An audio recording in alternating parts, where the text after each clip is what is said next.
Hoy, cuando se cumplen 25 años sin Freddie Mercury, tenemos a una escritora también fan del mito, Carmen Posadas.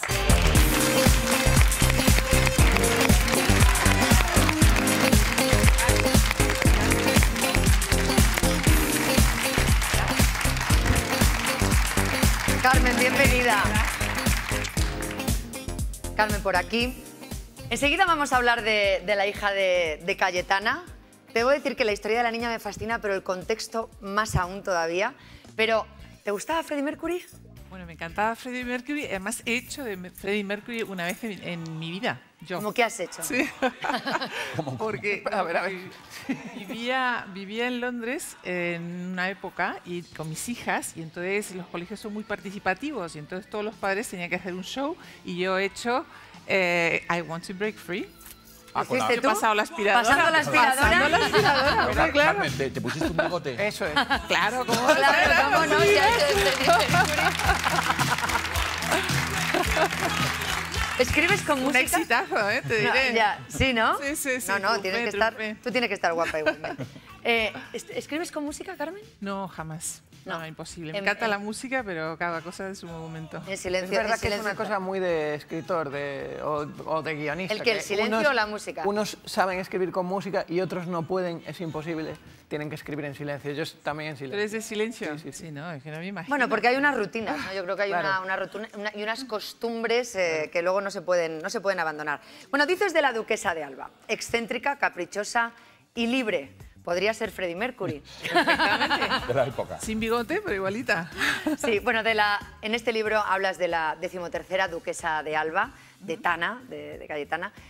Cuéntanos la historia. A ver, la historia está en el libro, ¿no? Pero ¿era realmente la hija de Cayetana o la hija secreta de Cayetana?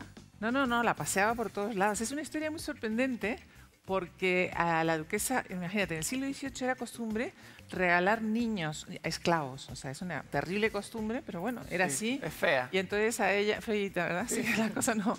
Bueno, le regalaron una niñita, como quien le regala una muñeca o un gatito. Lo que pasa es que ella no podía tener hijos y entonces adoraba a esta niña, la prohijó, y que al morir le dejó una herencia muy considerable. La convirtió en su hija y se paseaba por todos lados, por la corte, con esta niña negra. Imagínate el Ella, escándalo. Tana, la duquesa, era tan carismática como lo es en el libro. Era Tan libre, tan yo. Sí, pertenecía a la única estirpe de mujeres libres que ha habido hasta bien entrado el siglo XX, ¿no? Porque hasta ese momento las mujeres estaban subordinadas a los hombres. Las únicas mujeres realmente libres eran o bien las que tenían mucho dinero o bien las poderosas. Y la duquesa de Alba era las dos cosas. Y entonces, bueno, pues hacía de su capa un sayo y tenía una hija mulata y además tenía amigos toreros, se subía a los escenarios y representaba obras de teatro, se escapaba y se iba a la verbena vestida de Manola. Pero tú has llegado a decir que en el siglo XVIII había mujeres ricas y nobles, más libres que algunas mujeres en pleno siglo XX.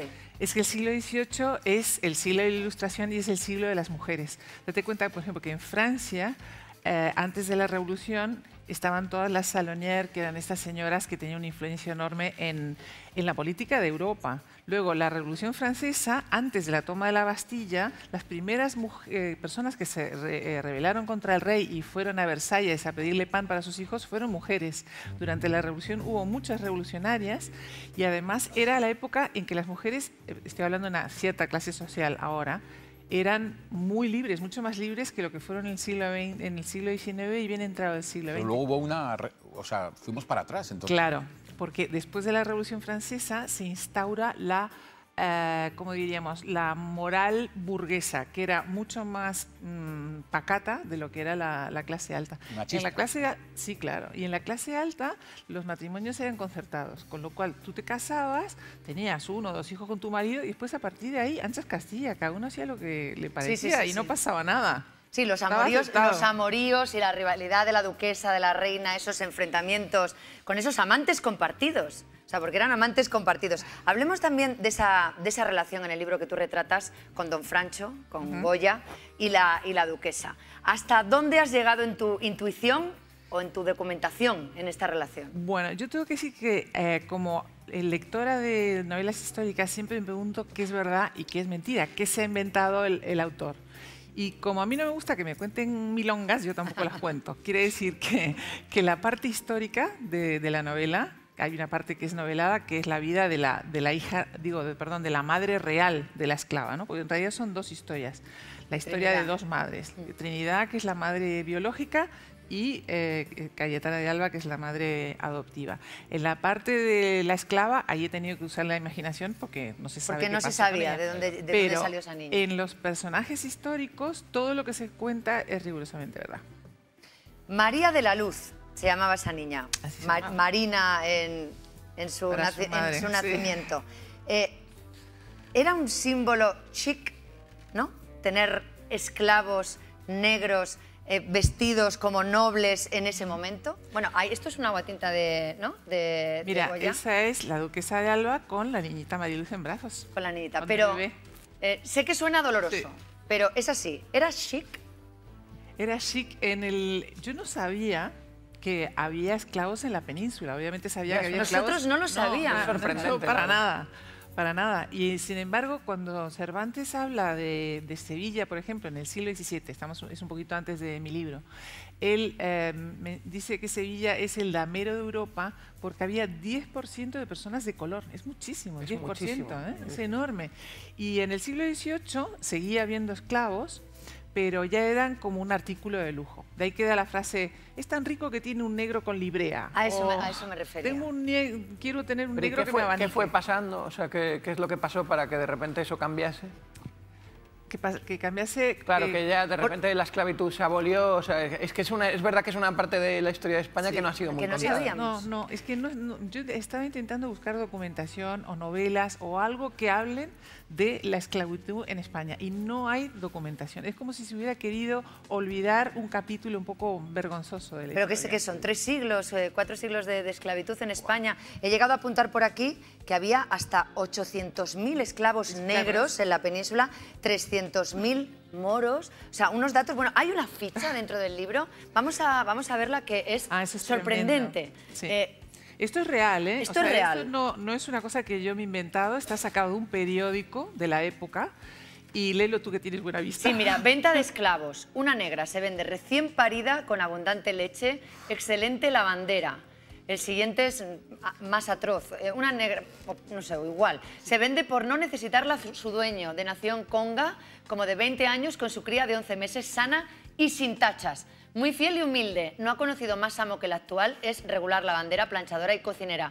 En la calle del Baratillo, que luego es muy duro porque Tremenda, justo después está la venta de animales que venden sanguijuelas, o sea... No, es muy fuerte lo de parece cría, mentira. Con su cría, como si fuese un animal. Es decir, ya el trato es que el sí. único momento de la historia en que las mujeres han valido más que los hombres es en la esclavitud. O sea, una esclava era más cara que un esclavo. Carmen, porque podían tener hijos. Claro. ¿Y qué se sabe de aquella niña? De aquella niña que vivió una situación, entiendo, privilegiada dentro de otras niñas de color.